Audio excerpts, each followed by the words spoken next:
2.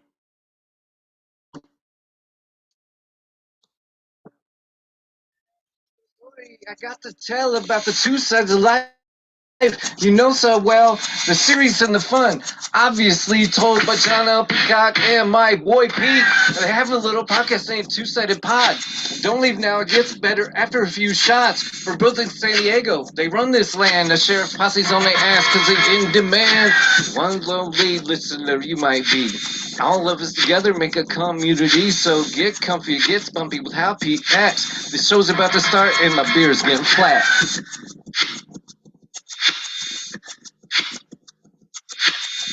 You're listening to Two-Sided, a live recorded podcast where each week I challenge Pete with a bit of the two sides of life, the serious and the fun.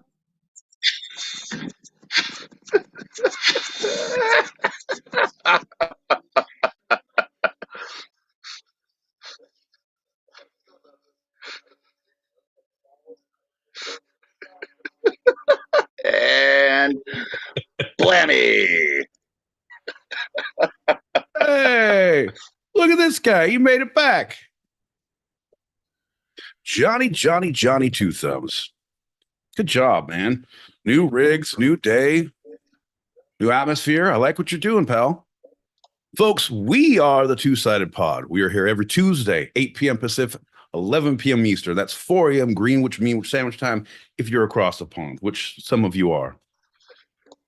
If you can't catch us live then, you can catch us on Spotify, Apple Pod, Amazon Music, Stereo Streets, the Instagram, TikTok, Patreon. Our handle is @2sidedpod, all lowercase, all one word. Ain't that right, John? That's right, buddy. That's right. And welcome to the show. That's it. That's all I got. I actually don't have anything for this week. Okay. All right, folks. Well, thanks for tuning in. We are the Two-Sided Pod. We'll be here next week, 8 p.m. Pacific, 11 p.m. Eastern. That's 4 a.m. Greenwich Mean Sandwich time if you're across the pond. Signing out. All right. And the less you know, the more damage you can do on the streets. Take it to heart, folks, and take a drive on the wild side. I'm my boy Pete, signing out in Southern California. And I don't know what I'm doing. And we'll be here next week, all the time until we figure it out. Folks, catch you on the flip. I love when we just leave, and that's it. We totally got him. We're the live show that goes live like 7 times. It's doorbell ditching on the live stereo streets. Hey, everybody, big show. Oh, no, the cops are here. We swat ourselves every single time. That's a new thing. We can do that. Oh, man. Man, I'm going to load myself a bowl here of legal substance in the state of New York. Nice. And, good for you, bud. Yeah. I just came back from a whirlwind trip to Idaho. I to pimp, where to money. So Idaho, we left on Saturday morning. Our flight left at 6 a.m. and we got to Idaho like at just before 11. And then got in the middle of a fucking snowstorm, rented a SUV, and then drove for like 2 hours. Stopped in Oregon along the way, like just off the highway at the legal weed store. No taxes, by the way, John. It was stupid. So we all like, all right, one of those, pack of those, one of those, one of those. And we're like, all right, there's like 5 or 6 of us and a couple other people. And like, you got to equate and count for people you meet along the way. And like, all right, okay, that's pretty good. How much for this? And he was like, $150. Like, holy shit. All right, one of these, one of those. and then we get to the car. We're sitting there like, you know what, man? This seems a little light. And he was like, as we left, he was like, looks like you got a bag for outer space, boys. Have a good one. Like, goddamn Oregon people. I don't even know it's a fucking weekend, bro. So, get to the car. And it's like, I don't know if this is enough. I would rather be in a cabin in the woods, snowed in with too much weed, than in a cabin in the woods, snowed in with not enough. So we went back in and got more. He's like, you guys, bro, Fantastic. It's like, hey, everything we just got, yeah, just do that again. One more time. Repeat. Mulligan, go, hit me go, again, go. Sam.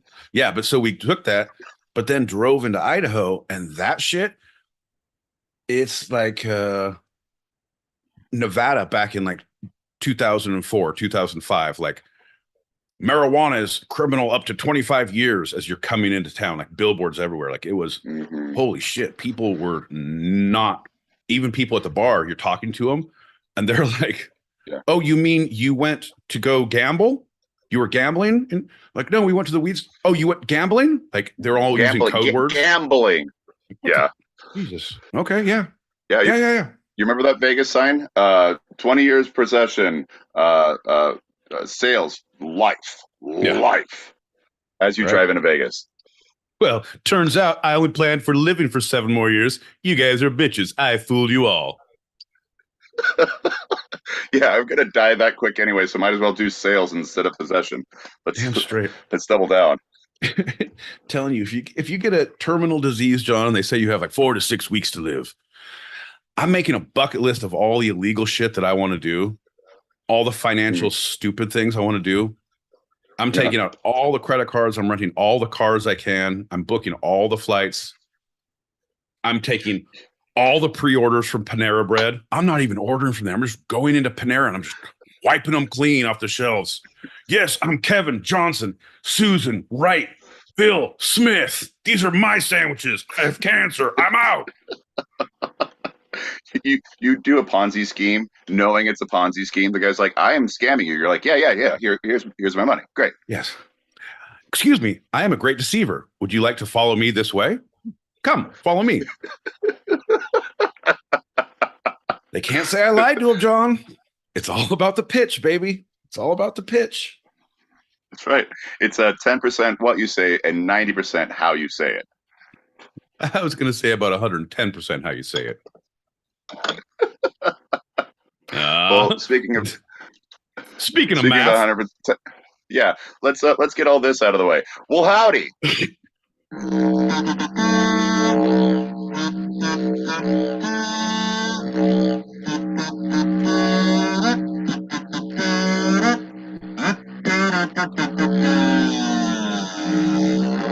is. I'm John L. Peacock out in Brooklyn, New York. I'm my boy Pete back in Southern California. And you're listening to Two-Sided, a live recorded podcast where each week I challenge Pete with a bit of the two sides of life, the serious and the fun. Yeah, John, the you and the me, the no and the yes, the wrong and the right, the ebb and the flow, the push and the pull, the give and the take, the tug and the tuggering, further, in addition to the push up, the doors that slide, but then an emergency can also push. And then also other things. I don't know, John. There's a lot of differences, and you're on the wrong side of them. So I'm on the sinister side, and you're on the Dexter side? No, man, no. You're, if anything, I'm sinister, and I'm also dexterous. I'm a dexterous, sinister. You're on no. John. John, here's the deal. You're more of a round earther, one of those crazy people. I'm a flat earther who believes on sides, and I'm both sides of this coin. There you go. I don't know if that makes sense either. Turns out we're doing a black shirt theme, John. Yeah, we are. What up, everybody? For those who aren't watching us live, you can check out our YouTube channel. It's at Two-Sided Pod, TWO Sided Pod, all one word. We're live right now, and if you're not listening to us live right now, then you can check us out anyways. Check out our nice black shirt theme. Yeah. What are our hashtag comedy, hashtag fashion, hashtag black shirt comedy?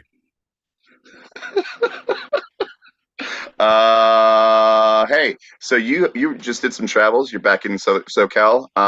Let's do our check-in. My boy Pete, how you feeling? Ooh, I'm feeling. You know what? I got to be honest, John. I'll be honest. I'm feeling strangely refreshed. I didn't think I was tired as a motherfucker from this trip. It was crazy, as you can only imagine. Like when you're only left with like you got 72 hours, you're not going to sleep for very many, and you're going to be pretty pretty wrecked for most of them. But just Right. seeing your people, just seeing your family again, just spending that quality time, having those moments, having that conversation, it's just centering, man. Like, and I was tired as a motherfucker coming home, made it home late last night. Shout out to Mona. She caught me in the airport, had positive, sending positive vibes. I was thinking Nice. about you too. Nice. Yeah. I was like, who was the last person I would think about in Salt Lake City? Joseph Smith? Nope. Mona Lisa. Think and it shall be done. And not Uh, last as in like the bottom of your list, but the very no. last person as you were Yeah. leaving Salt Lake Yeah. City. Right. Yeah. Exactly. Exactly. And yeah, it was just great, man. It was just like it reminds you of like who your base is and who your friends are now and where you were going and what. Yeah, is everything perfect? No, motherfucker. Are you tired? Yeah, all the time. Are you where you should be? Not even close. Do you feel about your journey and who is with you on it? You bet your ass I do, John. And I feel like Yeah. that's how I feel. I feel refreshed. I feel good about that. It's you better Right on. capitalize because it's going to last like 6 days. You're going to get the brunt of this blow when it turns to shit in a week. You, sir, are the whipping boy for the world, John. Well, and getting back to nature, if nothing else, it forces all the distractions to go away so you can have that quality time with those people that you love and don't see enough, right? Right, exactly. Like half the time my phone didn't even work up there. The other time I couldn't Which is see it great. because it was like, leave it plugged in. I'm going to drop it anyway. Dude, That's true. it was great. We saw elk up there. We went to natural hot springs. We got drunk with mountain Nice. people. Like it was great. The town reminded me, if the feel of it reminded me a lot of Thatcher, but way up in Okay. the mountains, like the feel of the town, but way up in the mountains and icy as shit. Yeah. Right. It was good. Well, we got to pack it, pop that, and then we'll move on. All right, bud. Sounds good.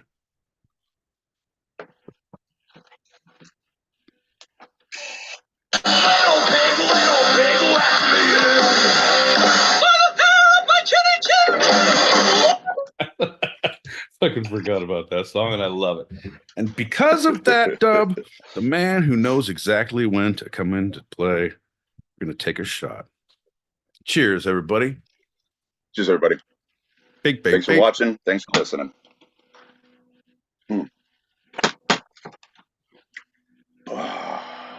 And that's going to lead us into our first lightning round.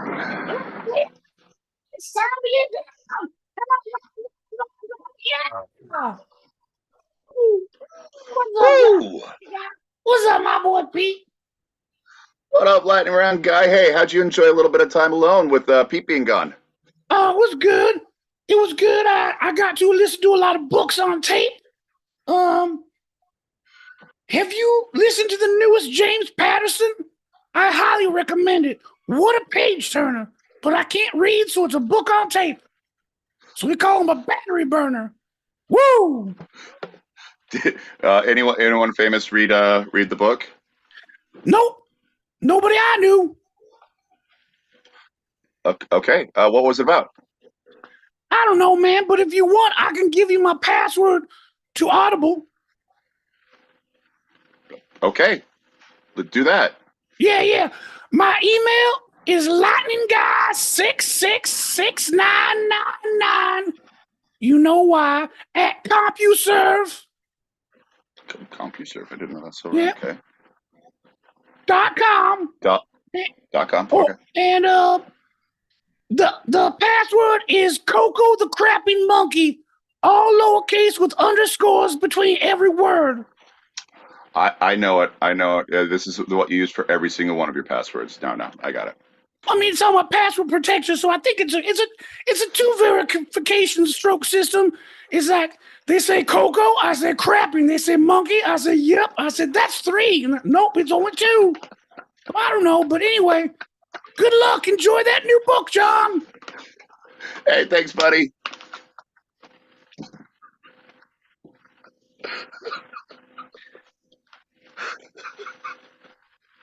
Sometimes it's like things just progress. They just go in a weird way, you know. And all of a sudden, it's like, are these the death throes of a body losing consciousness? What is being said? What is happening? I can't. You're gone. All this, like, it's perfect. It's perfect timing. It's sometimes just, and then just it says reconnecting, and I see all these wonderful flailing gestures from my boy Pete, and he now has a very very concerned face. Okay. Oh Apparently, I was no. gone from this. I'm not gone from here, Oh, but I was I'm gone gonna from unmute that. you on this end. Okay, well, that's troubling and or disconcerting. Nope, can't do So let me that. just go ahead and And I restart can't the hear stereo you. one I more have time. no idea what you're saying because I can't unmute my And for all computer of you because who I are got listening to both things, like. Oh, we were doing so good. We were doing so oh good. man, you gotta love technology. You gotta love technology. Hey, there he is. What happened? I thought we were cutting the show early to go listen to the new James Patterson book. Was that not happening? I was wondering why you're so quiet.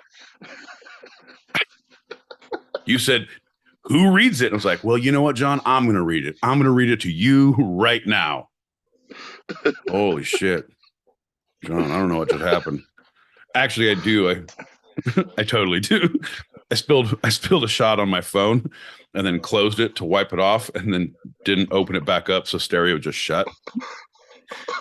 But it seems to be good now. We're good, bud. 2 thumbs up. And We're the best way thing good. is, those on YouTube were able to hear everything. So Yeah, they were able to hear me and you, and I can see we're talking over each other. Like, what is this cacophony of stupidity? Well, folks, this is what the mind meetings sound like. So dumb, so dumb, dude. Well, we're just pushing forward with this one. Anyone knows that the first lightning round of the episode is always a standard Q&A. My boy Pete, are you ready for the questions? I think I am ready for the questions now, John. I'm not going to touch anything. I'm just going to answer the fucking questions. Look at my hands, John. Look at my hands.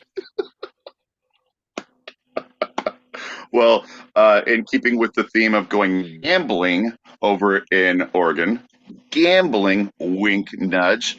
My boy Pete, describe to me the first person ever who was high on marijuana. Fuck you, John. Is this some kind of an age joke? I was getting my balls busted all weekend about being old. Now I'm old enough to know the first person who smoked weed. Is that what you're saying? Oh, ho, ho, ho.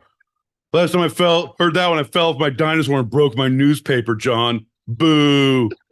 You're so old, you fart dust. Boo. Shut the fuck up. Wait, what is the real question?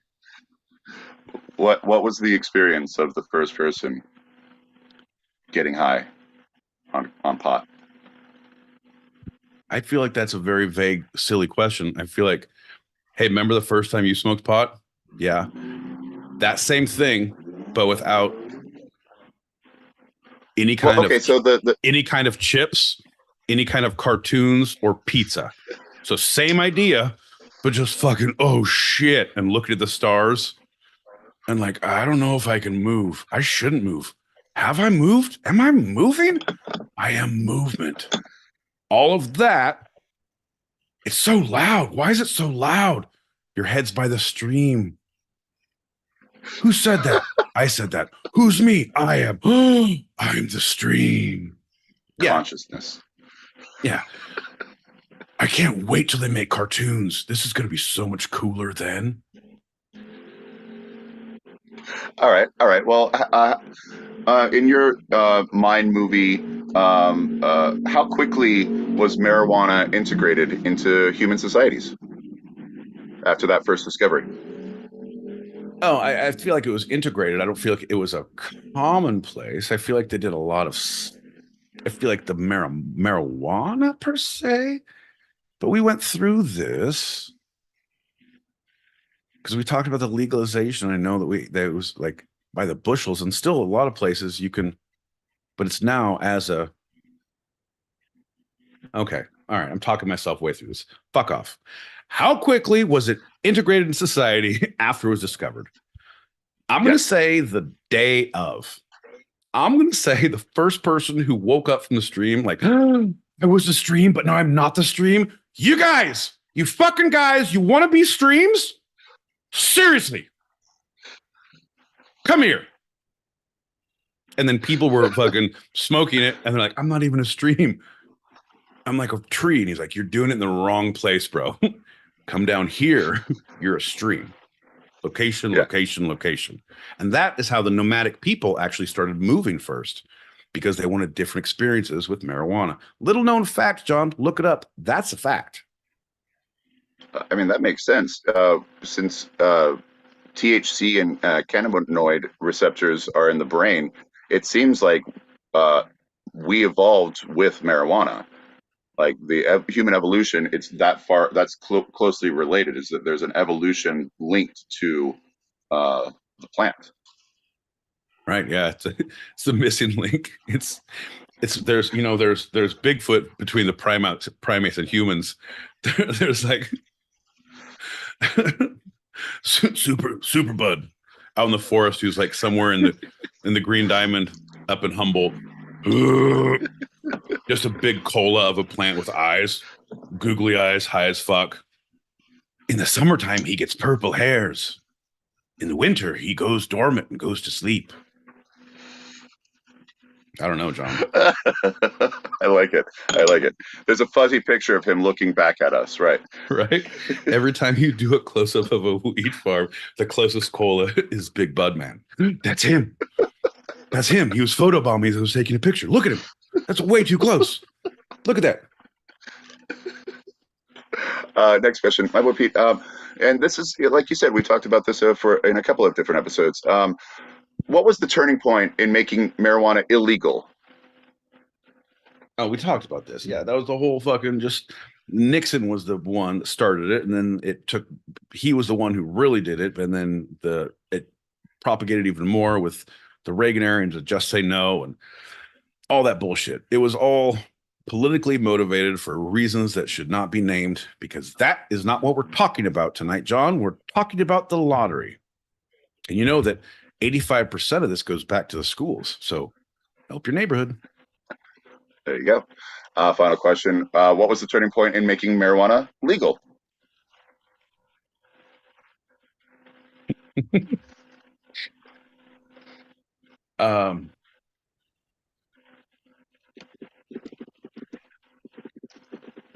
Honestly, I would say the hippies, the hippie movement, because once they got old, they all got jobs and they still smoke weed. And they're like, now they vote and have power and are smart and write things and bills and laws.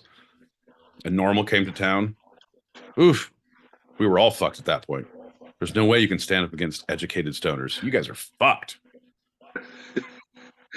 And for those who might not know, what is normal? It's something we are not, we will never be. But it's an acronym for the North American nomads on medical arsenal normal. N, normal. O, oh really? R, right on, buddy. Norm, M, may we go back in time and start this again? A. Should have asked me earlier. Had a better answer. L, like I said before, normal. It's the group who lobbies for the legalization of marijuana, recreational marijuana, as a normalized set of normals. I don't know. What is it? It stands for something. I can't remember the acronym. I love how you always get bogged down with the acronyms. What is it? It's an organization that is advocating the legalization of marijuana and has been for decades, mostly by lawyers. North Office Recreational Medusa and Linguists. There you go. There you go. Medusa linguists. Yeah. Oh, I speak snake lady. I definitely speak snake lady. All right. What? All right. We got 2 packets. We're going to jump into our first segment. Popping packets.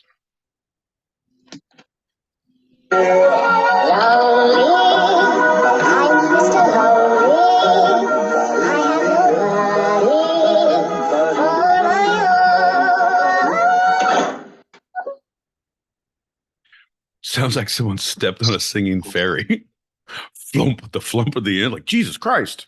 That was aggressive. The poor little fairy. All he wanted to do was sing. North American marijuana legalization There. for Alex. I mean, Pete. God. Guys, shut up, Miss G in the room. What up? What up? What up? What up? What up, Foxes? What up, Miss G? How y'all doing? See, I should have used my phone a friend. Right. I'm still thinking Medusa linguists. If that's not a thing, I like the Medusa. I'm going to now take that. John, we got to get that website too. Because next thing you know, other people are going to be trying to talk to Medusa, snake ladies, and then we're going to miss our chance to make that fucking money, baby.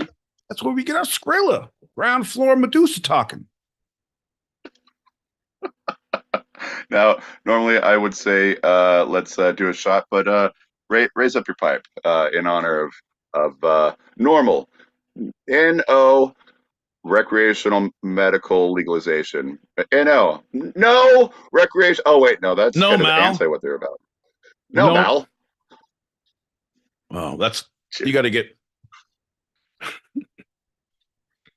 No, Mal sounds like you have a virus on your computer. No, Mal. Right? Yeah. Well, you got to get that checked out. You got to defrag your hard drive. You got no Mal.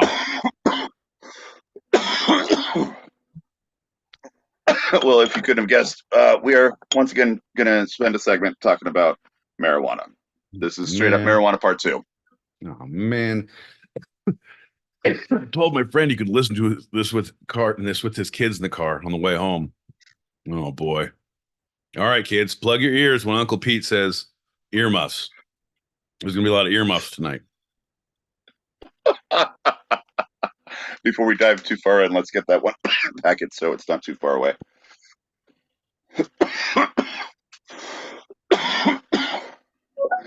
It's National Organization for Marijuana Reform. Legalization. Marijuana legalization.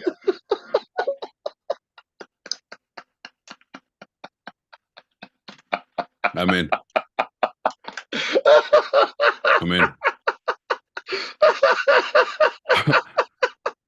I gotta give it to. Do they have a mascot, John? Could we come up with everyone think about your mascot? What would it be? It would be all the good sports teams have mascots. Why can't normal? And what would it be? And how can I dress in it for the next meeting? That's right. Tell your children, my boy Pete. Oh, earmuffs. Uncle Pete's gonna dress like a weed mascot. Okay, kids, you can take your hands off your ears now. The 1936 propaganda film that would eventually be known as Reefer Madness depicts an innocent boy being swept into the world of iniquity of marijuana. And he is at the brink of losing it all when he is saved by Square Society, only to see the person who got him into all this horrible mess be lauded off to an insane asylum, and to see the girl who he got with throw herself out the window because of the cannabis-laced regrets she had. Man, I tell you what, I stay up at night kicking myself for all the joints I didn't smoke. That's a promise. It's not the ones you did, it's the ones you didn't, folks. Yeah, we all know Empire Records. I do not regret the things I've done, but those I did not do. 100%. So, a quote: "The first effect is sudden, violent, uncontrollable laughter. Then come dangerous hallucinations. Space expands, time slows down, almost stands still. Fixed ideas come next, conjuring up monstrous extravagances, followed by emotional disturbances, the total inability to direct thoughts, the loss of all power to resist physical emotions, leading finally to acts of shocking violence, ending often in incurable insanity. How much for an ounce of that? I'll have 2 of those, thanks. There's no such thing. They don't make that shit that strong anymore, John. If they did, it'd be off the market. It'd be too great. $1,000 a gram. Crazy. When do I get those violent tendencies? Man, you can't get those. I'm just saying, it's John.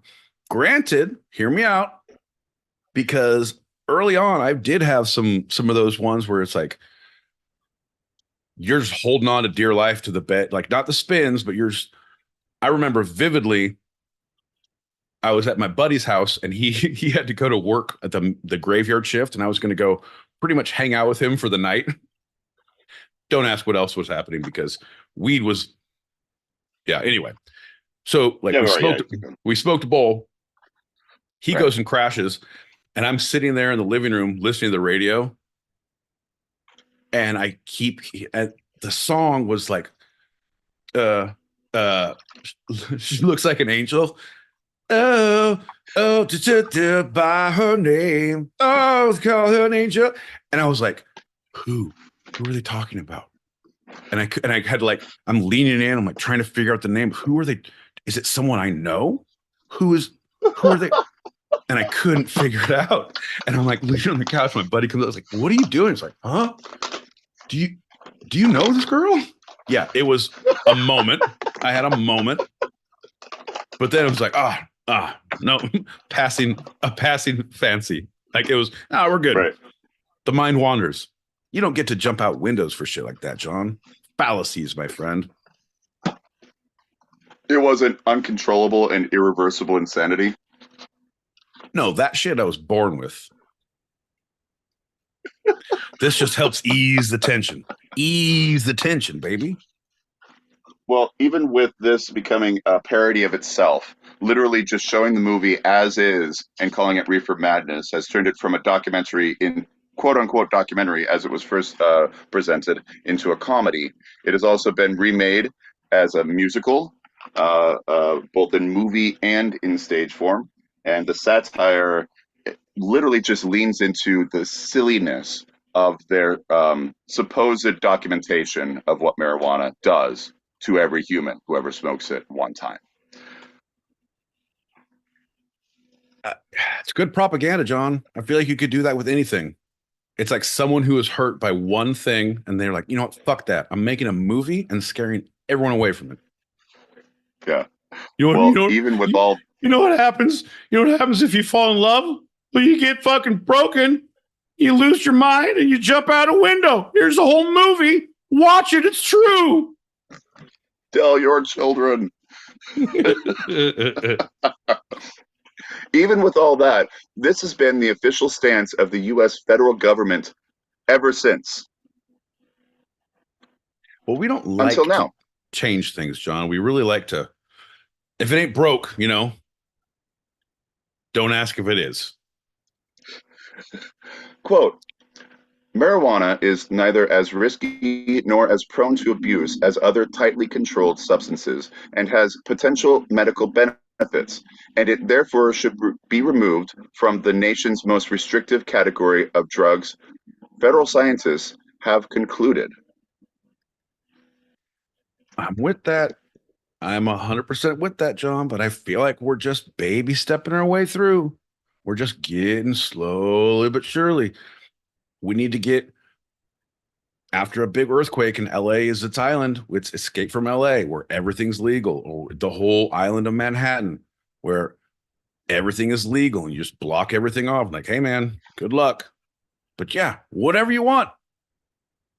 It's like the Autobahn for indulgences. There are a lot of references out there.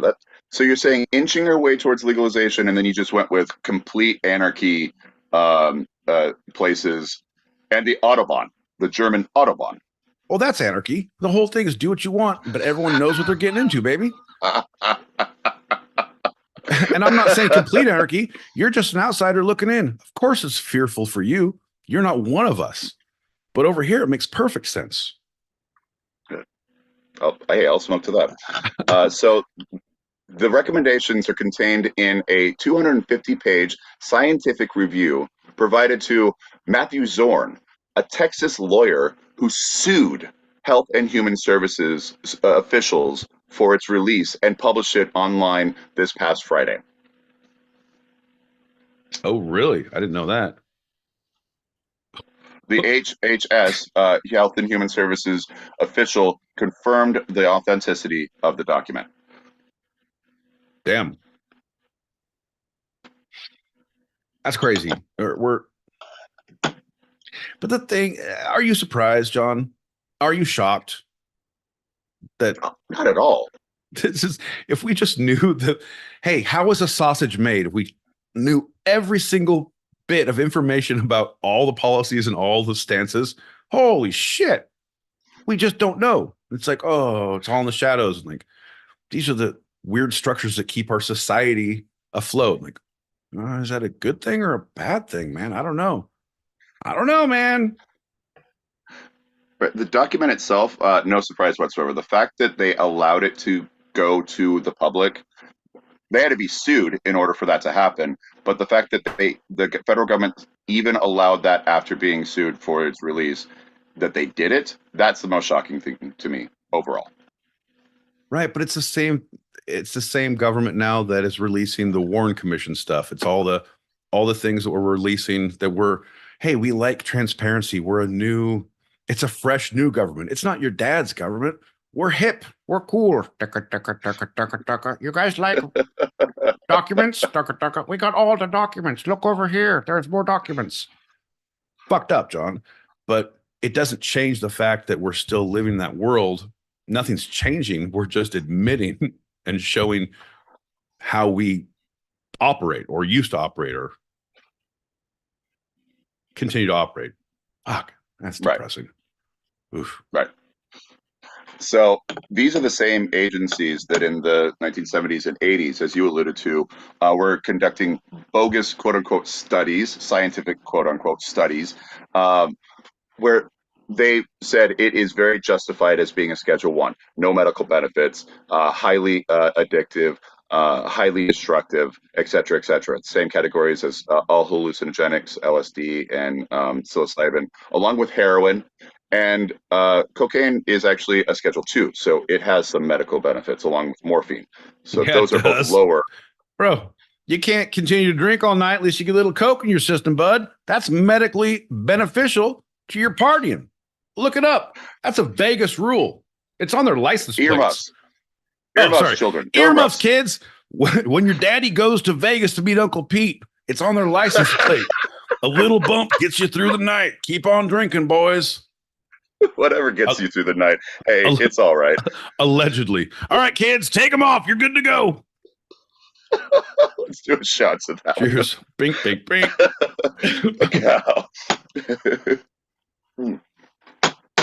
So they said it.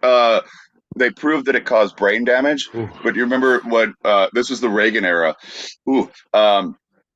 They were using monkeys and they were giving them gas masks and asphyxiating them. And then they would kill them and chop their brain open and say, look, there's brain damage, because they had no oxygen for minutes at a time. But they were saying it was purely because of the use of the like just 50 joints at a time, just going straight in. And I know what you're going to say.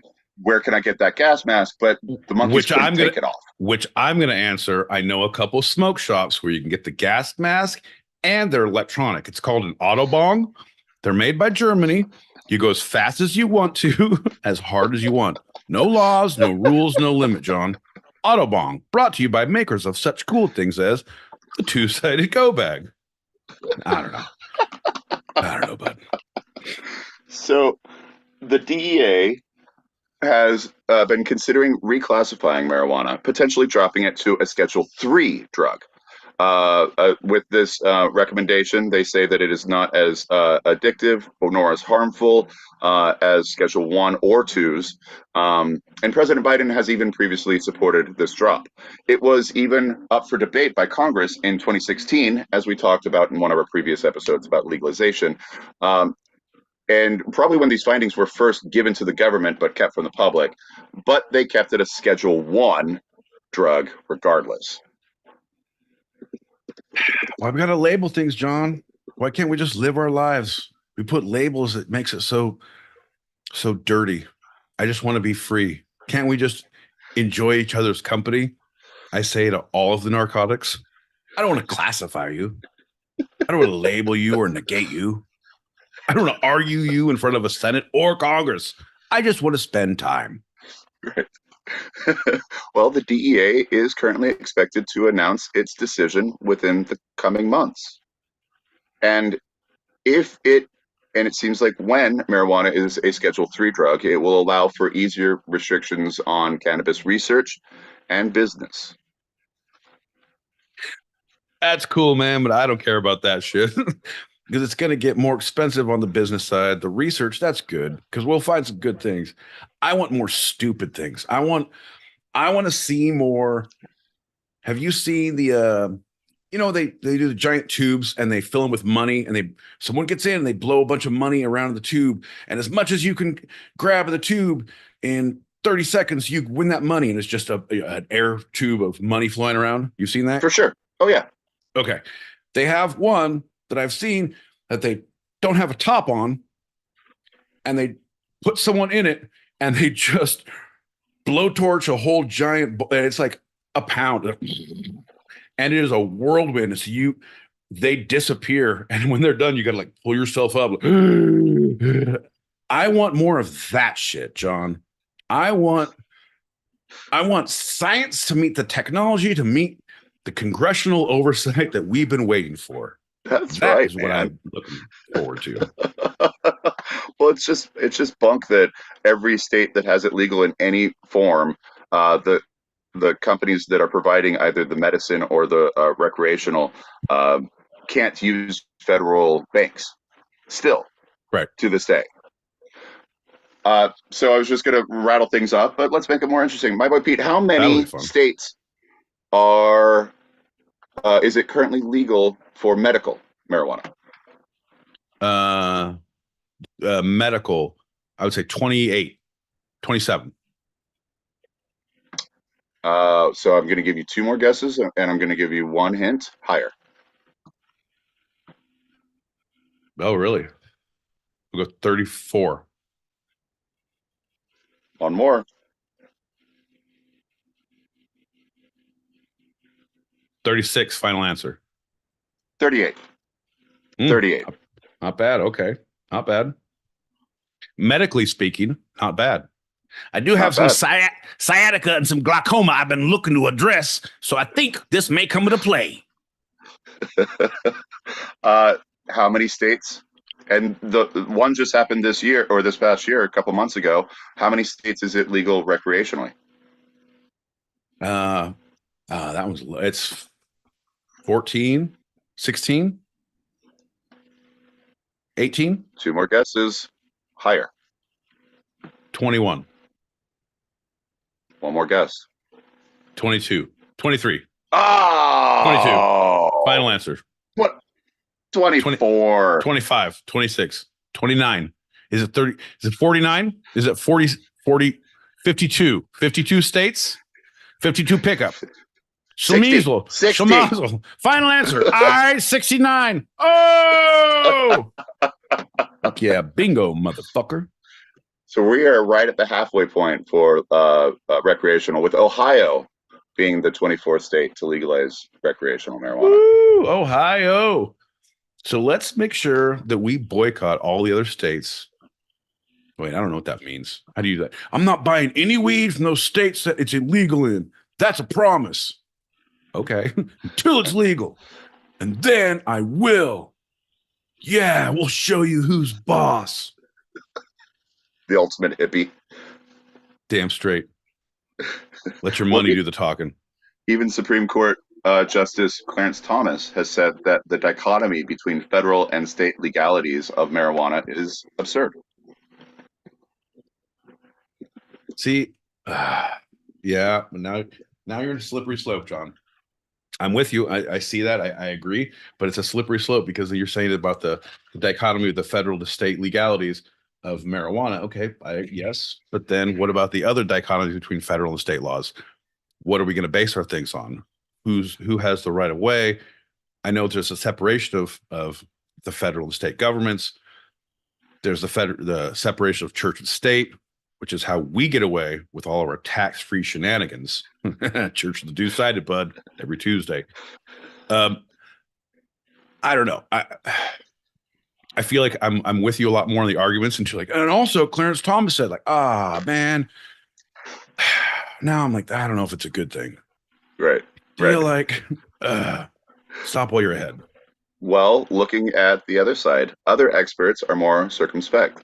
They note that any long-running study of marijuana that federal authorities have reviewed may not account for the escalating strength and increasingly frequent use of marijuana, which has been tied to psychiatric problems and chronic vomiting among users in recent years. Woo! Woo! The increasing strength and frequent use, two of my favorite things when it comes to weekend activities. Folks! So dumb, dude. And I'm just saying, I get it, right? But okay, so the FDA, really honestly, John, the FDA and any of that kind of shit is in place to protect its citizens. And specifically from things that we cannot see. These airborne or foodborne viruses that we don't know of how they're cleaned or this or that. I know you're Jewish, so you only do the kosher meat. There's all the different things that we have. But when it comes to, oh, this is a class 1 drug, or this is, oh, it's marijuana, you can't do this, and this is, no, you just need to know how to handle your shit on whatever level that is. Alcohol is legal. You've seen shit, John. I think our Instagram page follows a couple sites that is just drunk people doing things. That is just aggressive people who can't stand, and like you went way over. Like you do not know how to regulate. If that is your problem, not my problem or the society's problem, or that's our alcohol's problem, that's a you problem. We need to make things available to help those you problems, but regulating the availability of the things that other people want and use and enjoy, you might as well say, oh, no fried foods. Can't have. Fuck, what would Idaho do, John? I ate fried fucking food for every meal. Have you ever had steak fingers? There's fucking steak fingers? I didn't know about this. I'm this old in life. There's a sign at the airport that says steak fingers. Welcome to Idaho. Try these fuckers. Holy shit. Deep fried pieces of steak. Oh my God. It's like a state was given statehood because of a fair dare. It was like you like deep fried Oreos and fried meats and welcome to Idaho. It's beautiful, John. But it needs to be outlawed because we can't handle it. But why? No, it's not that. It shouldn't be. It's if you use it wrong, you're fucked. Same with alcohol. Same with weed. Oh, if you vomit too much and you have hysteria, hey man, maybe back off. Have a fucking light beer. Maybe no duels and chill the fuck out for a hot second. Yeah. If you jump out a window, well, you brought yourself to that. Yeah. Hey, I don't like to victim blame, but you had that shit coming. Okay, this is a quote. For years, there was the promise, ultimately unmet, that marijuana could be used to combat opioid abuse or treat mental health problems, said, end quote, said Keith Humphreys, a Stanford University health policy professor and a former federal drug policy official. Yeah, no, I don't know about that. I don't know. I don't think it's a good thing for opioids. It's not going to help with that. I feel like it's a good thing for other things. And if you're uppers, it's a good come down. It's a good alternative. But if you're looking for down, that ain't going to help you. And it's not going to, you want to do both now. It's a Well, before you continue. agree with him too much, let's get his second quote in there. Quote, as science has gotten better at the intervening decades, most of the therapeutic claims about cannabis have been debunked, he said.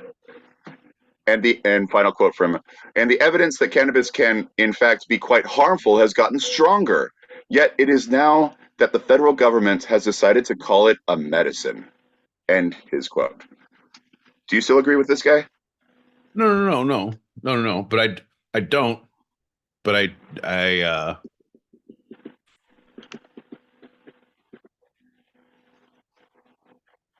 can understand how specific.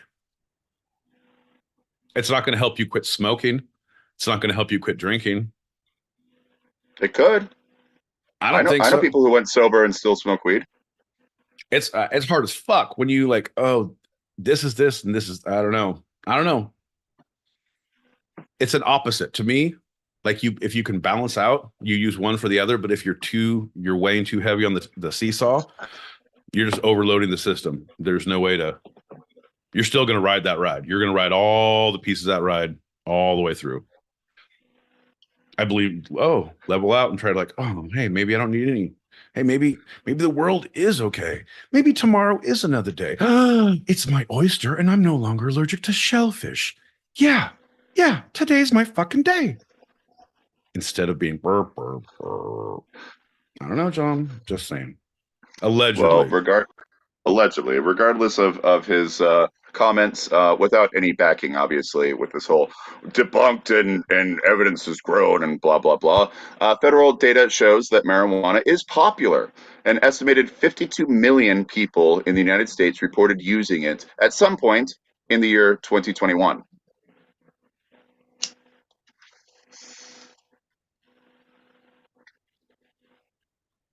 Yeah. Fewer people, about 36 million, reported marijuana use in the previous month, trailing alcohol and tobacco use. I feel like tobacco is your dirty little secret. People can sneak a cigarette every now and again, and no one knows. Drinking, you don't really sneak a drink. You always sneak drinks because you're an alcoholic, Right. and you don't really sneak if you're not smoking weed all the time, and you like, I'm just gonna sneak a quick bowl to the dome and go home. Like, hey man, are you high? I don't feel high. Why do I still look high?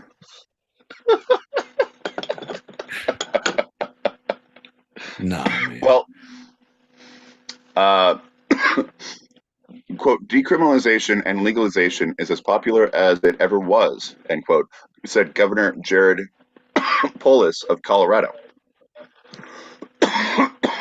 Those fucking Coloradans, man. Those guys are on one. They're trying to beat Oregon for the craziest shit you could do. What else you want, man? Mushrooms? You got it. We're legalizing crystal meth next month. Well, we're trying. We're pushing on in Eagle County and up in I don't know, medical cocaine. We're really thinking it's going to have a hold. Well, it is a Schedule 2, so you're fine. Not a problem. Why do you have all this cocaine? It's because of my drinking problem, officer. I need to be able to stay awake all night to drive the kids to school in the morning. And if I don't have coke, that's never going to happen. All right, you're a good father. Move it along. Move it along. Now, looking at the actual statistics of Colorado from pre-legalization to post-legalization, the governor says, quote, none of the horror stories materialized, he said. Underage use is down in Colorado. We regulate marijuana like alcohol effectively. Responsible adults can choose to recreate with alcohol or marijuana in our states as long as they do it in a safe way and don't drive. Don't show up at work inebriated. Don't tell me my business, cop. You're not the king of me. Sir, are you drunk at the press conference? I'm a reporter. You can't arrest me. Freedom of the press, bitch. All right, this guy has been imbibing, and he needs to go. Attica. I'm telling you, press conferences in Denver are fabulous these days. Just unbelievable. But the whole thing, you don't want to show back. Yeah, you can't show up to work drunk, but a lot of places will allow you to have a cocktail at work, or if you go out for a business lunch, you can have a beer or cocktail at work. Right. So there's a lot of places like on the card. Company card. A lot of like at that point, like, hey man, I'm gonna go ahead and take my per diem. I'm gonna go to the weed store. I'm just gonna get a bunch of weed and take all the corporate people out, get them fucking blunted up before the big meeting. I don't know. We'll be back in an hour. It'll be fine.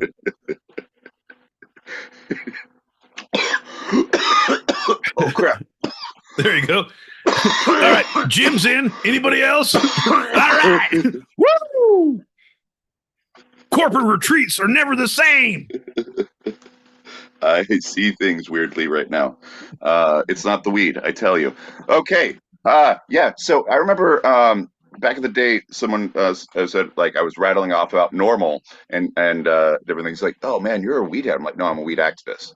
Like, it is ludicrous. The origin of its prohibition, the longevity of its prohibition as being the longest prohibited federal drug ever in the United States and basically ever in the world. Yeah. And the facts and science for it, even as therapy, Pete, man, you're trying to like be like, yeah, no, middle of the road. Yeah, that guy's totally right. No, it is therapeutic. It can help with opiate addiction.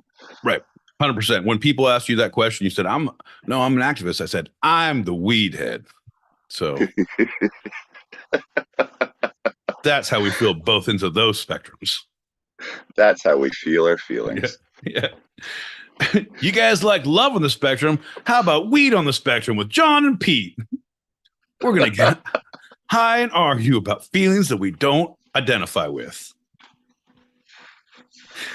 What do you mean that's socially awkward? How am I in your fucking space?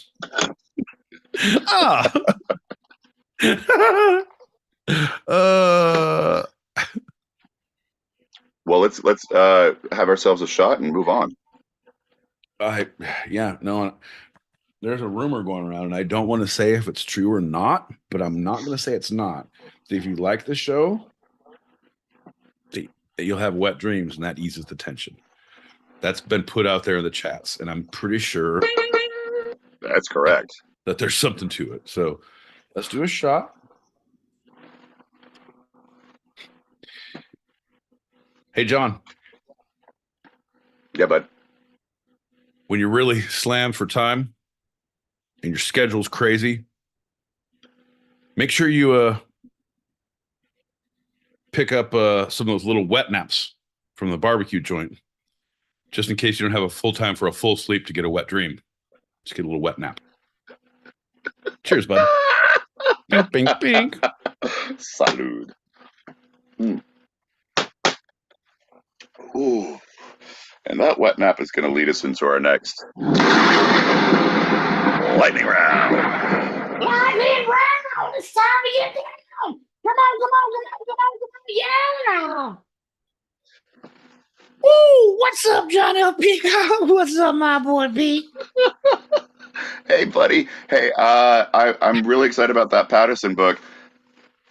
Oh, yeah, you should definitely look at that. I was also, one of my good friends told me there's a new Anne Rice. Well, I don't know if it's new, but it's new to me, and I love me some vampire shit. So I highly advise following the Lightning Guys Book Club monthly read-along starring yours truly, Lightning Guy, on Audible every week. Link in the description below. All right. Hit that subscribe and like, John. But don't take my word for it. Bye. Thanks for the plug, bro. I don't know what happened. Like, he has to work out his microphone issues. He has to work out his whole bits. He has to work out his... I think we've given too much slack and freedom where neither one of us truly care what he's doing anymore as long as he's staying out of trouble. And we're just like, you're coming, you're going. Let it be. Well, you know what? He's inspired me, though. I had a completely different lightning round segment planned for this one, but, you know, he's right. We should give a little prop a little bit of props to our unofficial sponsors, those who support us, but are, there are sponsors by support, and so I'm gonna call it out. My boy Pete, I'd first like you to tell the people about one of our unofficial sponsors, Cannabis Conundrum. Oh, Cannabis Conundrum. Man, I'm telling you what, one of our favorite sponsors, our favorite unofficial sponsors, one of the sponsors emotionally, business wise, intellectually, I would say, John, I don't even know what to say. They mean so much to us, from their sage advice and their stank ass weed and their hospitality that those no bounds. I believe that the that the actual printout here that you sent over explains it all. Yes. Cannabis Conundrum. Do you like cannabis but hate conundrums? Well, have we got a solution for you? All the weed, all the problem solving, none of the factors that you hate. John, it seems like they didn't approve this. I don't know if that's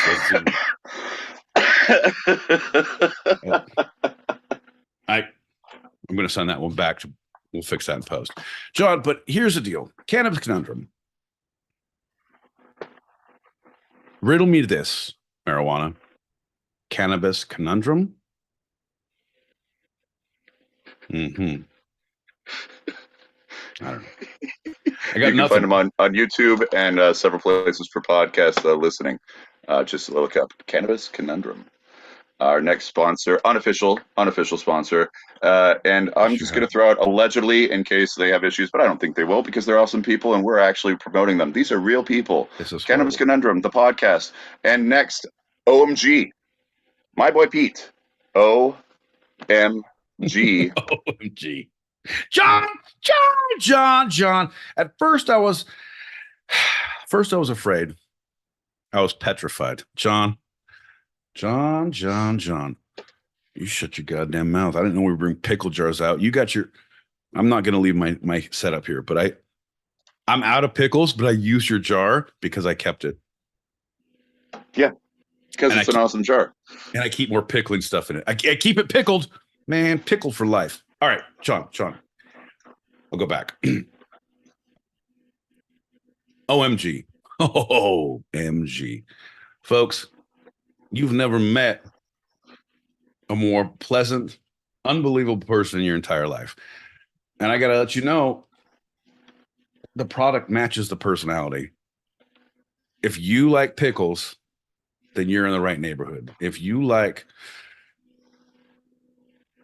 CBD pickles, oh, have I got something for you? I got my mom 2 jars of them shits, and she was all about it. I kept 2 for myself. She's like, you have any more? No, Mom, I do not. I actively do not. I chose you over my mother. That happened. But I'm saying, hit a like, hit a subscribe. She's on Facebook. Best pickles I've ever fucking had. And in the legal places, if you're in the right places that sell them, I'm sure that she would be able to have the ability to do greatly more potent pickle, a pickling perhaps, perchance, per pickle. And also, as they promote plant-based hemp products. And I'm sorry, like, we're supposed to be about product, and I know this is about our sponsorship, but John, fucking best goddamn people I've ever met. The most fun, other than the Foxes. This is one of the reasons I'm going back. I'm going back to Earl Camp because of them, because of OMG, because of Foxes, because of the crews, our campmates across. Like, it's just such good fucking people. And now that I know, I'm coming armed, like heavily armed with some ridiculousness. Like, have you ever seen a bong built into a van? Wait till you get a load of this shit. I don't know, something big. Yeah. But anyway. Well, to get some of that goodness, because OMG does sell online, you can go to omg.co. Goodness, which is GOUDNESS, OMG GOUDNESS.com. OMG Goodness for all your hemp-based pickled wants, desires, and needs. And And these will they're be fantastic, and they're great people who make them. all of these links and all of these people will be on. We're going to post on our Instagram. We'll also post a link on our Twitter And on this YouTube, recording. Here. So everyone, yeah, for sure, who's checking it out, you don't have to partake in the THC, but if you like good pickles and CBD, if you like good talk radio, if you like good people in general, you're in the right house, baby. Well, that leads us to our next unofficial sponsor, as you mentioned, Earl Camp. Since you brought it up, my boy Pete, let's throw them into an unofficial sponsor. What is Earl Camp, and why is it so awesome? Well, first off, John, I'd like to go through the definitions of what unofficial sponsor means to you. To me, it means something that I'm going to get for goddamn free. Do you know how many pickles I ate from that jar standing there bullshitting? Like a full jar. Like I got free pickles. I got camping from the. What did Earl Camp do for me, John? They let you sleep late and we missed all the free weed. They told us we couldn't drink and we had to drink out of. No, we didn't even drink. We just. No. That's illegal. But Earl Camp is a sponsor, man. Good people, great place, a giant ranch that a gathering, any place, any organization, any individual that has a massive land that allows you to organize an event that brings like minds together in a way that is so uplifting and enlightening for everyone involved is fucking good in my book. So yeah, you could be, if you're not ripping the common man off, like, you know, Ticketmaster for $300 tickets for raves, there's a difference. You know what I mean? Like it's a different. Yeah, but it's a good place, a good gathering, good vibes, good people. Highly recommend it. Great t-shirts. We will be there next year. Yeah, buddy. This year, this coming. This is it. Shit. Oh, we're God, here. We're here already. Holy shit. All right. You know, that was a little off the cuff, but I'm okay with that. Do we got any packets of pop? No, we don't believe in messages anymore. We're a two-man show, Sean. The Titanic has sunk. We kicked everyone off the lifeboat. We have supplies for 2 weeks. We've got bread, we've got water, and we've got all the whiskey. I say we row until we hit Argentina. Well, let's do a little shotty shot and move right on. Yeah, okay. That sounds like a great fucking idea. Let's do that. Let's do just that. Cheers. Bink, bink, bink. Cheers, buddy. Cheers, everyone. Hey, you're welcome for listening.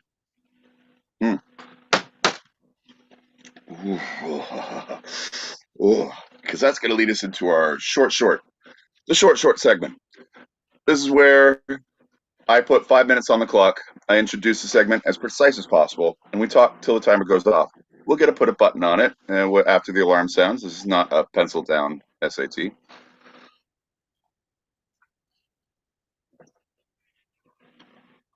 Okay. All right. Oh, are you waiting for me to say something, John? Yes. Send me that copy. I need to know your intro. I'm going to rewrite that motherfucker. I want to introduce Okay. it. I want to introduce that one. Yeah, I even try to no. Every time I look at him, like, man, I really should rewrite that. Yeah. That's horrible. No. Just send me the copy. Give that one to me, and then give me the nod and the wink and the nudge, and I'll just yell some shit, and I'll write it so it'll be the same thing. Trust me, John. I've made a bong out of less. All right. Before I start the timer, the title of this one is, quote, "Most species are not around for more than 1 million years," end quote. You ready, my boy Pete? Most species are not around for more than 1 million years, end quote. Everything sounds logical thus far, John. I'm ready. Let's go. A team of researchers have announced the discovery of a new species of Tyrannosaurus from New Mexico, one that appeared in the fossil record 5 million to 7 million years before the familiar tyrant lizard. Their research, published this past Thursday in the journal Scientific Reports, suggests a new chapter could be added to the origin story of the Tyrannosaurus rex. Mm-hmm. Uh-huh. We found some extra bones. We're pretty sure they go with this thing. We're pretty sure he wore roller skates or high heels, because look how his arches are really. And we don't know how he stayed on his toes the whole time, but his calf muscles were strong. His silhouette was clean, comely. A Tyrannosaurus for the ages. Yeah. So when the New Mexico Museum of Natural History and Science found this partial skull of what they thought was a adult Tyrannosaurus from Elephant Butte Reservoir in the 80s, they just assumed it was the same as all the other T-Rexes. But when Sebastian Dahlman, a paleontologist at the museum, began working on the specimen in 2013, he noticed subtle but consistent differences between it and other T-Rex skulls. This is bullshit, Sebastian. You started in 2018. It's 2024. In my mind, you've been putting little things in the T-bone fragments. You've been setting this whole thing up for the last, I don't know, 2, 3, 4 years, Sabby? Sebby? What are you calling yourself on the streets there, Sebs? I can't trust you further than kind of throw a T-bone to a Tyrannosaurus. That makes no sense. Well, T-Rex fossils are believed to be 66 million to 68 million years old. And that's what they thought, the dating of this rock. But now looking at it, it suggests that the formation of this skull fossil was 5 to 7 million years older than the other T-Rex fossils they have encountered. So Dr. Lucas said, well, most species are not around for more than 1 million years. The age argument really is matched by the anatomy. He had tiny fucking arms. He couldn't even touch his dick. Of course he's angry. He couldn't last for more than 1 million years not being able to fucking hug one out. Look at him. Look at him. Angry as fuck. Horrible. No, John, you're going to keep reading at me. When is it my time to talk? Is it my time yet? Is it my time to shine? Oh, we're going back and forth. Oh, are we going back and forth? Because apparently I'm not done being heard yet, because apparently you're not listening and you're trying to wait for your turn to talk. I know there's a timer running, John. I'm very fucking aware. This age thing, I don't like it. Sebastian Lucas, doctor of whatever you say, you're just coming up with solutions like, well, yeah, no, they don't live more than 1 million years. Prove me wrong. Show me. You're just saying shit like, oh, well, fucking the ghosts had bones in the old times. What do you mean ghosts had bones? Well, they don't anymore. It's not old times. But ghosts had bones. You believe in ghosts? Yeah. You believe in old times? Yeah. You believe in bones? Yeah. Ghosts had bones in the old times, but now it's new times and ghosts don't have bones. Prove me wrong. My name is Dr. Sebastian Lucas. I'll be here all night with my T-Rex bones. Dummy. All right. Well, this is the big thing, is that if that's true, then it also implicates a shift in the timeline of the Tyrannosaurus evolution, because the closest known relatives to the T-Rex are from Mongolia. So researchers argued that the T-Rex represented a specific group that crossed a land bridge from Asia. But now the new discovery, being so much older, makes it appear that the Tyrannosaurus lineage appeared in North America first, and then originated in the Southwest before spreading out. Then because we all thought that Genghis Khan found them and rode them across the Alps. But no, it was actually elephants, and the T-Rexes were from North America. You guys, the things we learn by listening to John L. Peacock and Dr. Sebastian Lucas every Tuesday, 8 p.m. Pacific, 11 p.m. Eastern, on these short little fun segments where we put a timer for 5 minutes, but we don't treat it like a pencil down. We put a button on it. Unless you're across the pond, 4 a.m. Greenwich Mean Sandwich time on Wednesdays. And then you put your pencil down. So yeah, fun little thing. No, it's not fun. It's a dumb guy making dumb assertions that you're right. I guess ghosts don't have bones. Maybe. I don't know. Do we know? We don't know. But apparently this motherfucker's been getting paid since 2018 to bring shit to the world's view that we don't even need. You know, actually, I met 2 ghosts that one had scoliosis, and he would fly like this, crooked over because his spine was curved. But now there's no bones, so it turns out no ghosts have scoliosis. Fun fact. Well, bruh, if we always thought that the T-Rex came from Mongolia, and now it actually came from the southwest of the America, man, New Mexico, Arizona, T-Rex, origins, we get to own that. I told you fuckers, USA is the best country everywhere. We came up with spaghetti. We came up with orange chicken. We came up with tacos. Fucking the T-Rex. Fuck yeah, America. Woo!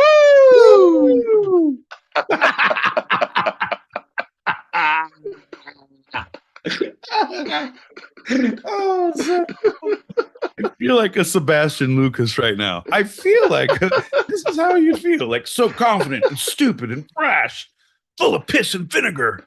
I'm going to show my betters that I'm come to my own.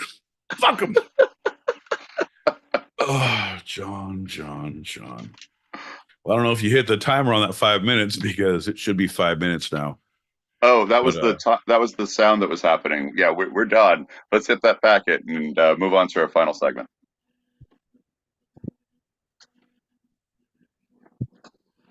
Packet popping. And then just being young, and turn up a little bit.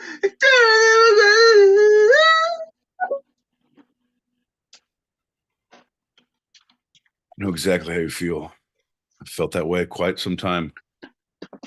I got better this last weekend. Made me a lot better.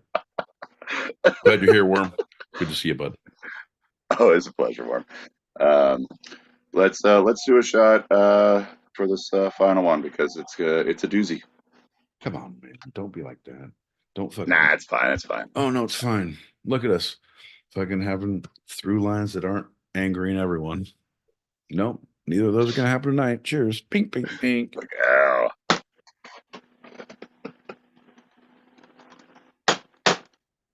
We're gonna talk about the Rosenbaums. Ira Rosenbaum and his lovely. Oh no, Rosenberg. Nope. The Rosenbaums. Ira Rosenberg, my neighbor. The Rosenbaums were the one who sold the big company in Dayton earlier this year, John.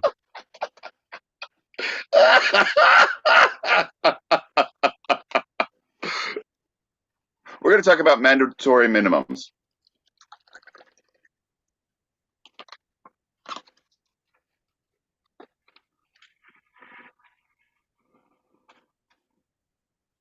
I don't know what I got convicted for,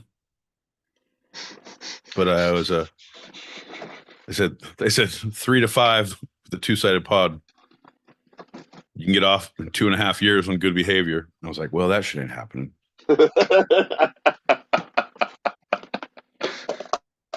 Good behavior. All right. Dang a little carrot that I'm never going to get.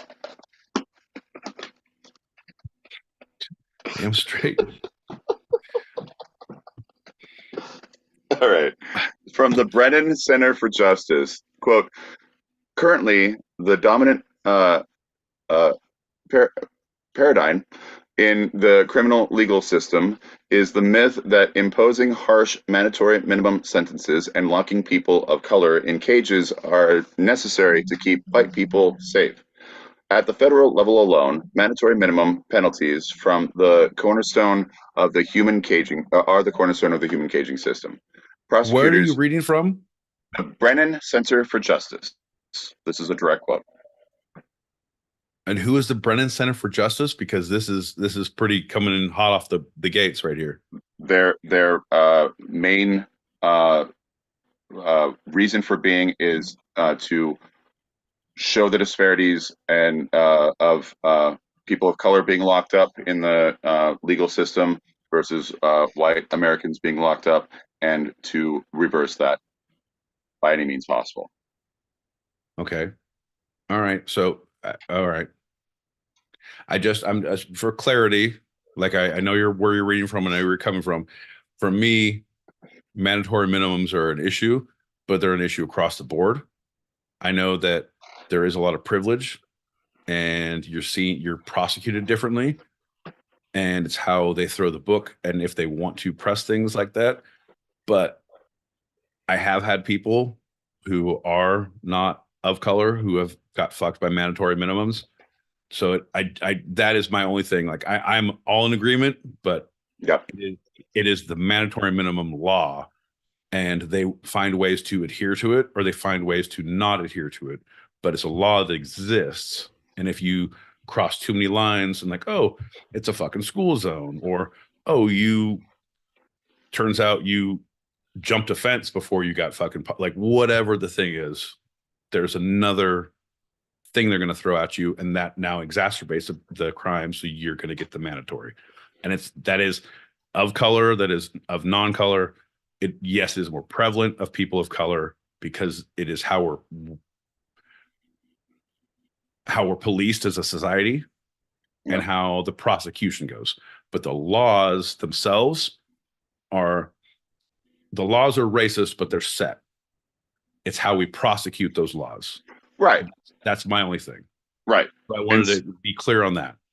And actually, that's so I was thinking about reading the rest of this, the last sentence of this quote. But with that in mind, really, with that in mind, the law is set, but it's how they use it.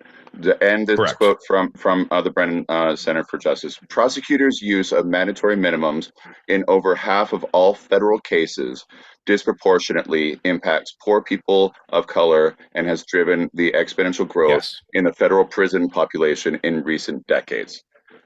All 50 Yes. states and DC have mandatory minimum sentencing laws.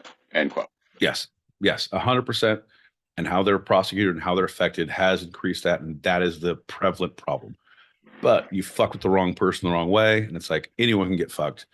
And the cash bail system is another part of that, because even if you're being held on a trial but everything is disproportionate for people who are lower income or of color or of disadvantaged background.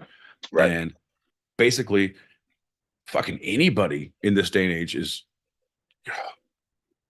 nobody can afford bail. Like, all right, 10% of whatever your fucking bail is, and you look at what state you're committing your shit in, what they're going to charge you with. If they want to be a dick and put on like, oh, fucking fleeing, resisting, criminal mischief, like add on 2 or 3 more. Every single one they add on, boom, there's another $5,000. There's another $10,000. There's another, and you're going to pay 10% of that. Right. And it's like you did one thing. I didn't even like that bus full of nuns. They shouldn't have been on the road in the first place. But now you said my license was expired? You guys are being dicks. Well, okay, so I'm just looking at the laws, but we both know this. Mandatory minimums for cocaine, kind of not a thing. What is mandatory minimums of the parallel? Crack. Right. Yeah, exactly. So when you start doing that, but it's how it was, because it was done in the big 80s and the boom, and this is how we're going to disproportionately affect a society that we have put them in a situation, fed this to their economic group, and now we're going to lock them up for using the means we sent them. Right. It's It's like giving a. It's like opening up 6 Golden Corrals and 14 McDonald's in a small town, John, and then coming in and fat shaming every single person you see 2 years later. Like, you Right. did it to them. You fucking did it. And you use that money for the Contra Wars. Yes. It's just bullshit. Yeah. Come on, John.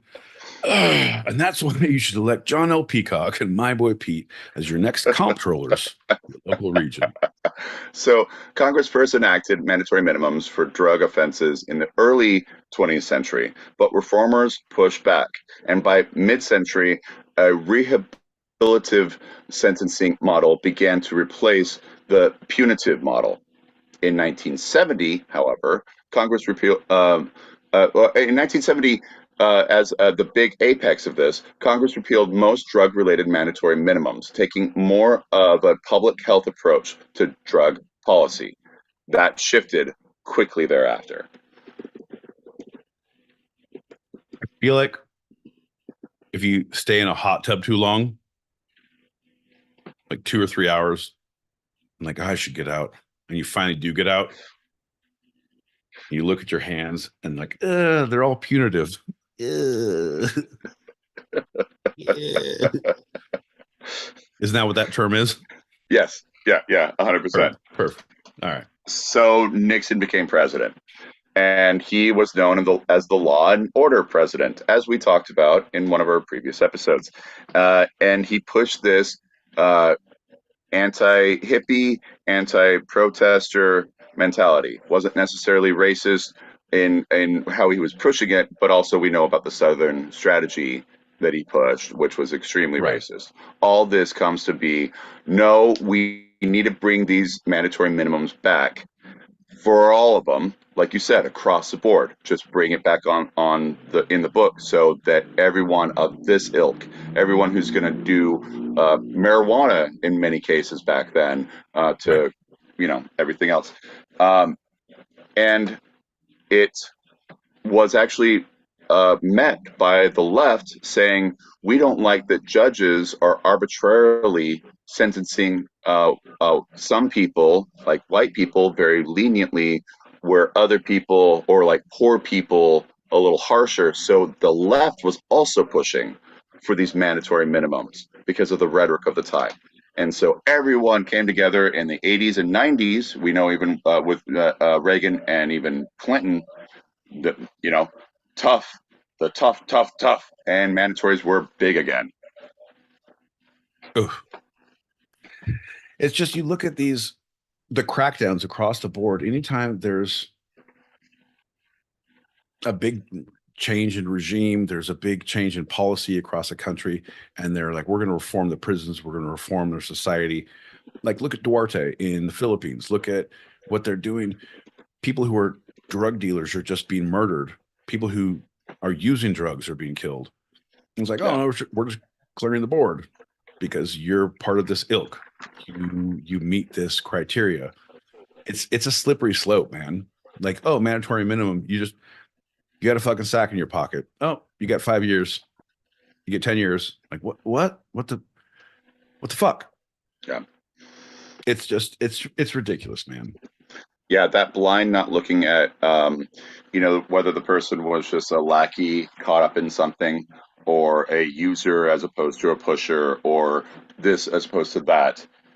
Looking at the nuances of individual cases, but just saying, well, you fall under this, you breached this law, whatever this law Right. is, no matter what brought you to do that, whether you knew you were even doing it, whether you were the pusher or the victim or the user, whatever, you get the same mandatory minimum.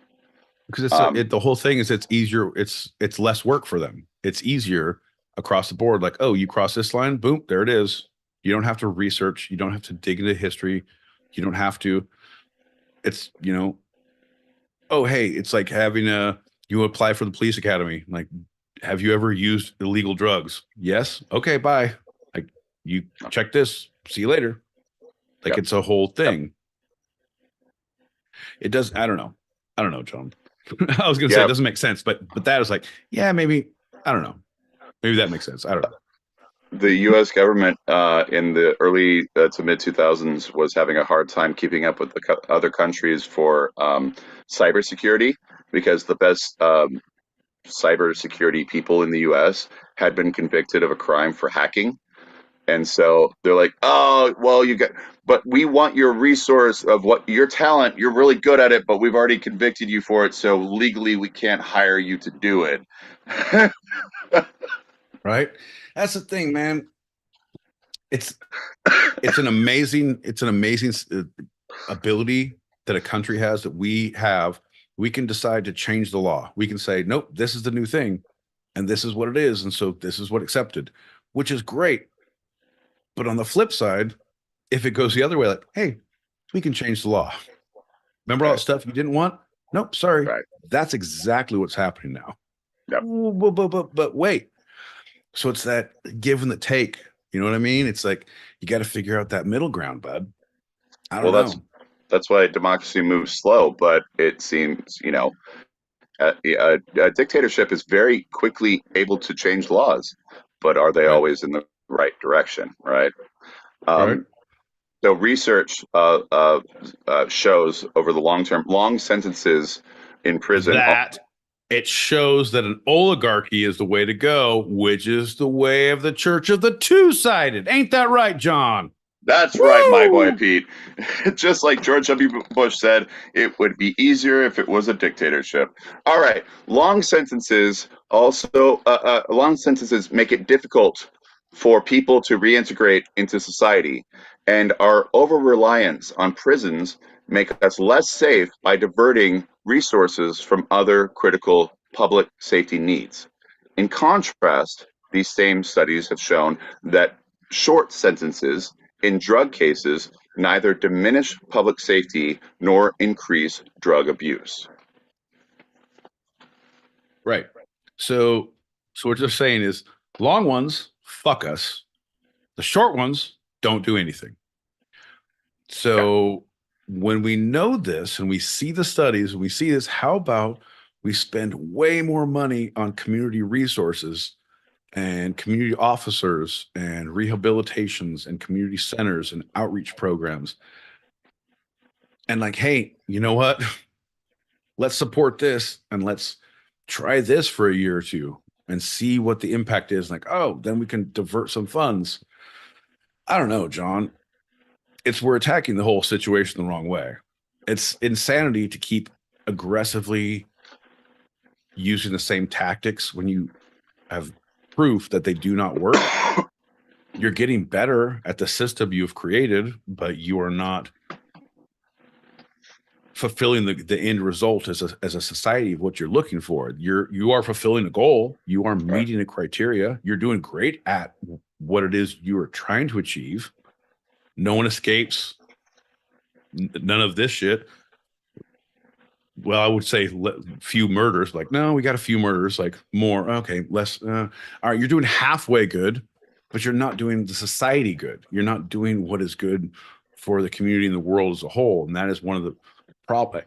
I say do a big crime in Sweden. I feel like they would be, or Denmark, like somewhere where you could do some like they have like you watch Ghost as a group and talk about your feelings, and then a counselor comes and does clay with you behind and says, "Tell me your hopes, dreams when you get out," and you make a clay pot, and it's very therapeutic. I don't know, maybe.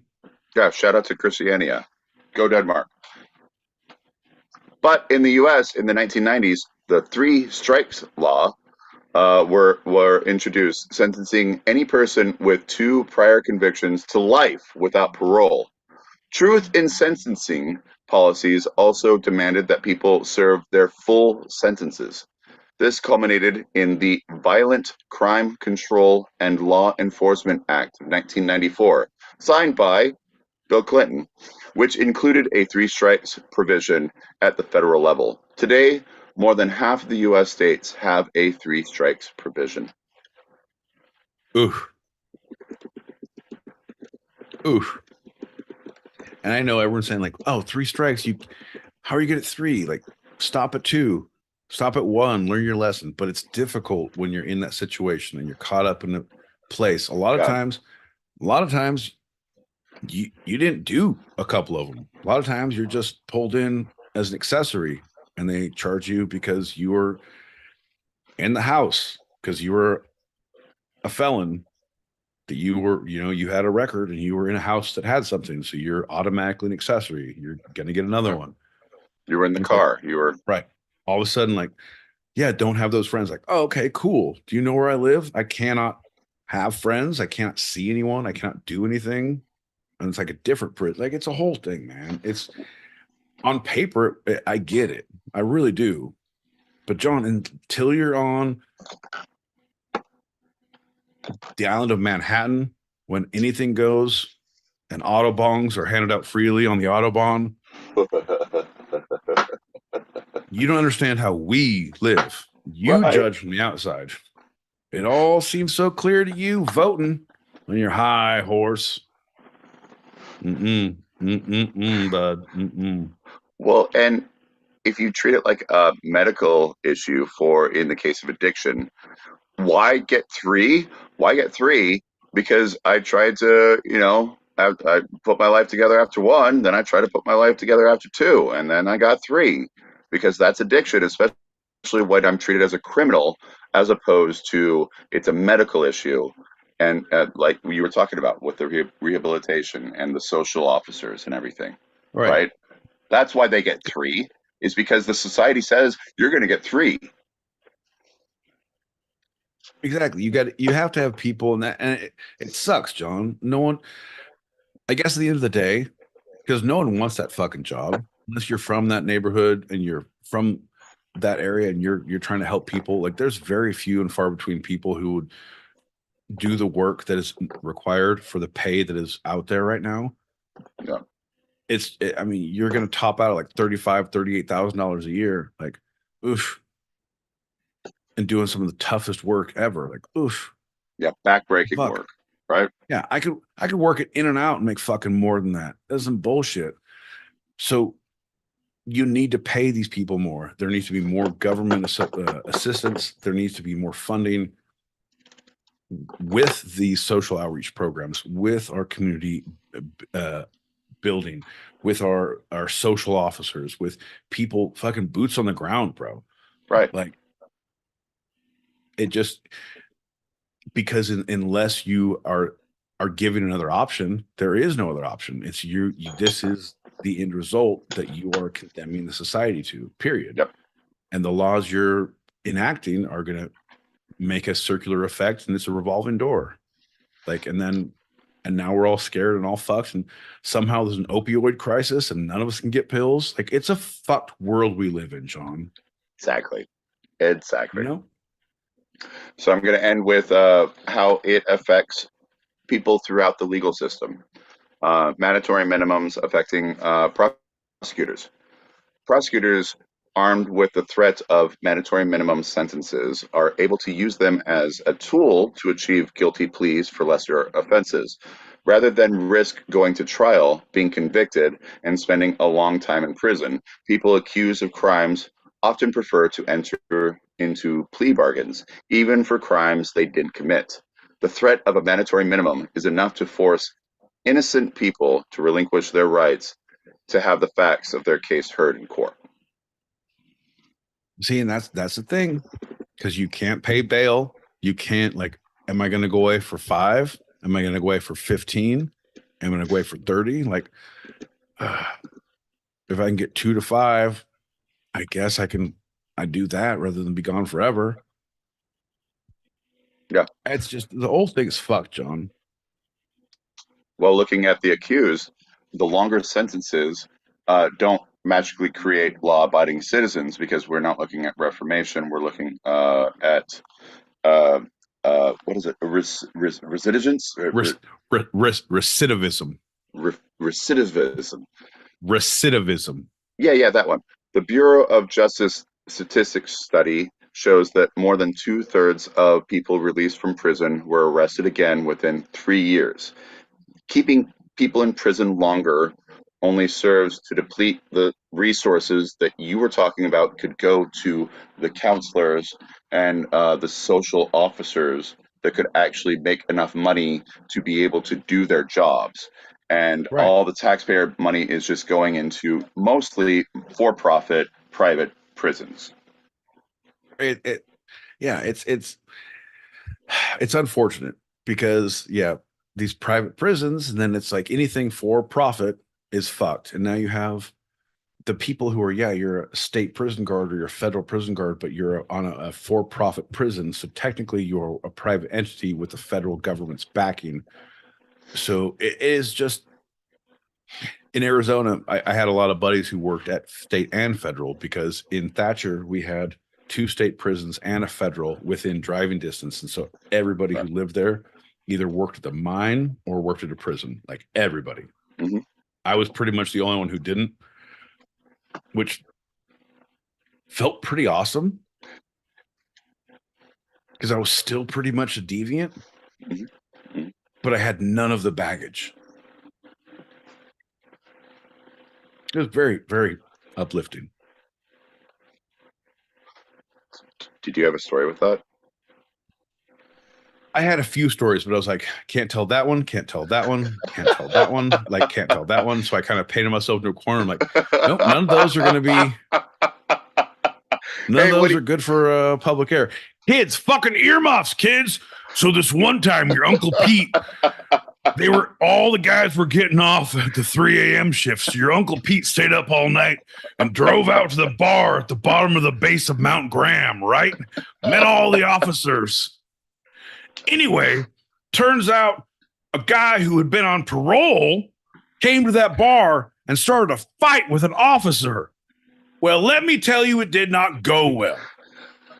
All right, kids, no earmuffs. Allegedly no earmuffs. You can't, like, once you're in, you're in. And in these small towns, John, so you get out, right? Right. Luckily, Thatcher, and if you're in Phoenix or Arizona, because it's a state prison, you get locked up here. So cool. And then you get out and like you come home and you're literally 4 miles from your prison at home. And all the officers who work there live in this town. And you're gonna run into officers. You're gonna see people. Shit's gonna happen. Like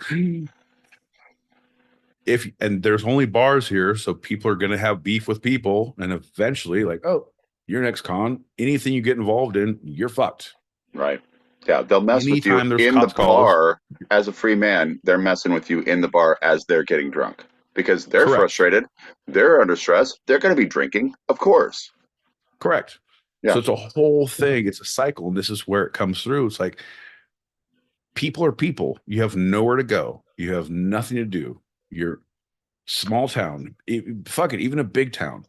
You're in a small neighborhood. Like you either walk for miles to get to the subway to go to another neighborhood, and then what are you doing there? You're just walking around solo? No, you're gonna stay in your fucking neighborhood.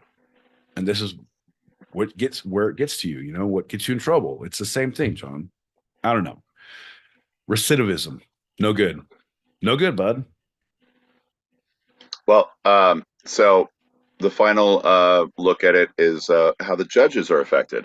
So they lost their ability to perform the primary function of their role, to use their knowledge and ethics to determine appropriate sentencing.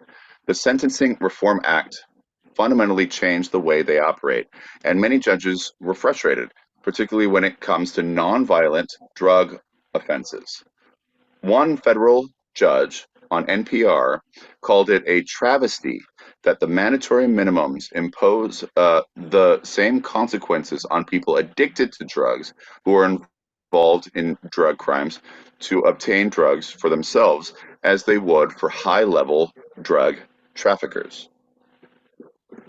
Yeah, no, that is complete bullshit. Because when you're the grips of a bender, man, I've seen people do some horrible shit, but it's not them. Like they wouldn't do it normally.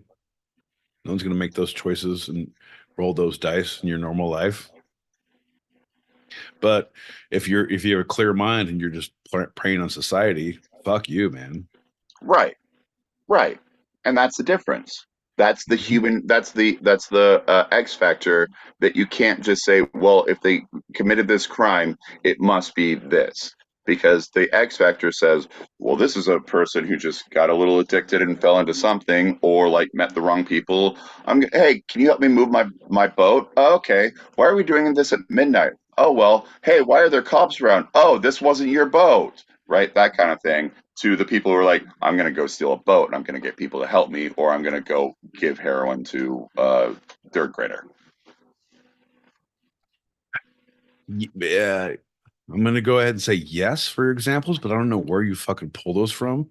In your line of work, is there a lot of personal experience? A lot of people fucking trying to convince you to steal boats in the middle of the night, and the people who are the boat thieves, the masterminds. This fucker has been up and down the shores of Long Island, Manhattan, fucking all over New York, New Jersey, fucking stealing boats. We can't have it in our streets, John. I don't know what that's about. Or giving heroin to third graders.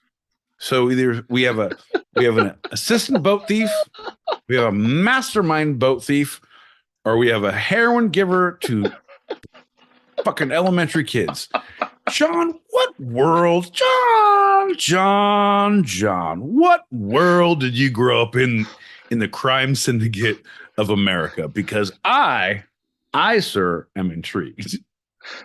Hey, man, it's just like normal shit. Like, man, sometimes you get caught up stealing boats, but other times, like, no, this guy is a mastermind boat thief. And other times, like, I was just a kid at a playground getting heroin from the guys in the fucking playground. They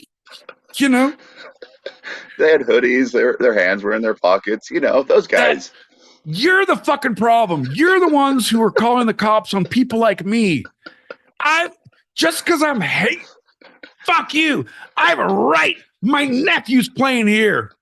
Kids, earmuffs. Uncle Pete's going to yell at Uncle John for a hot second. Earmuffs.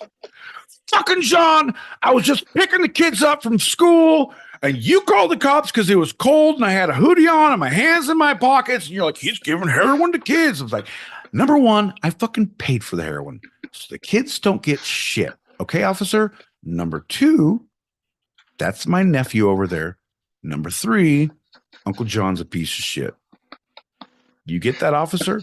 Anyway, we'll work this out in post. All right, kids, earmuffs. Uncle Pete's done. John.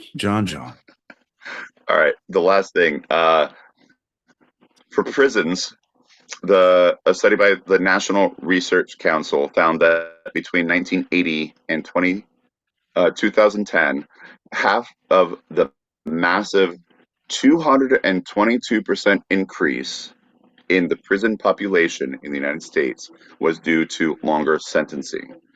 The frequency of life sentences has also increased substantially, and the Sentencing Project study found an 11% increase in the number of people serving life sentences between 2008 and 2012. So we have more people in prison than any other country by far, and it just is growing more and more. I'm telling you, John, this is, you can see it on the horizon. There's going to be a giant society reform that's going to change this completely. Or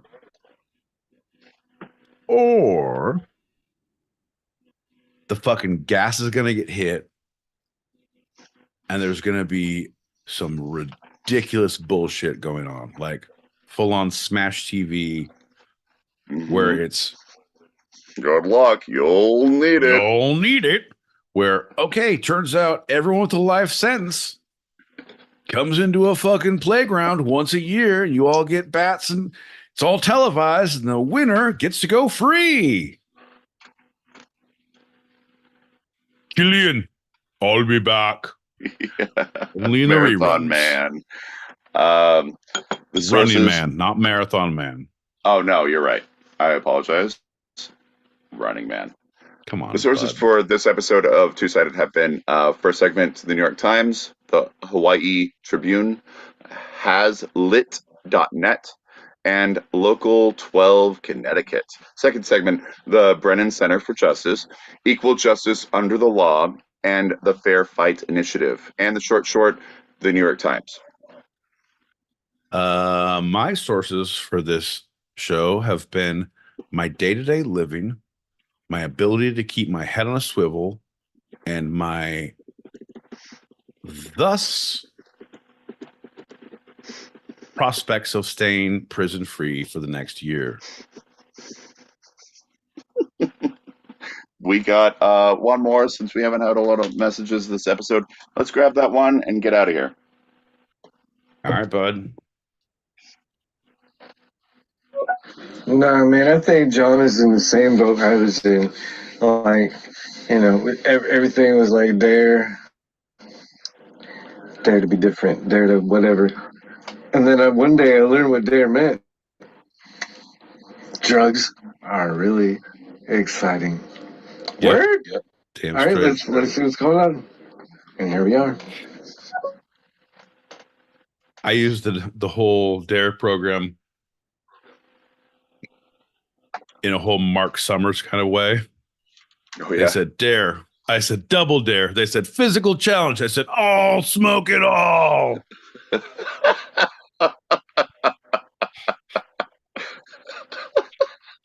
So dumb. So dumb.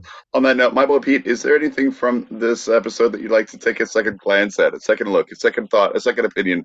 This is Pete's Retraction Corner.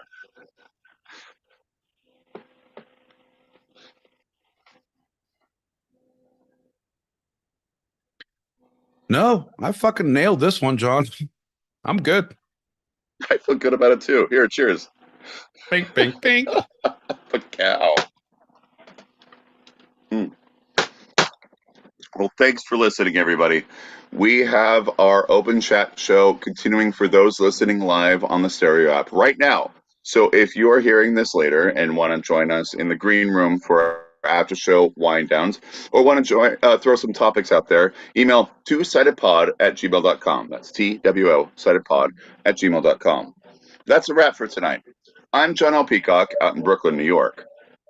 And I'm my boy Pete, having second thoughts about the Retraction Corner in Southern California. And this was our show. You can eavesdrop wherever you get your podcasts and even join us live, both on our YouTube channel, handle @2sidedpod, all one word, and the Stereo app every Tuesday, 8 p.m. Pacific, 11 p.m. Eastern, as we talk about the two sides of life, the serious and the fun, here on Two Sided. Love you, Pete. Love you, John.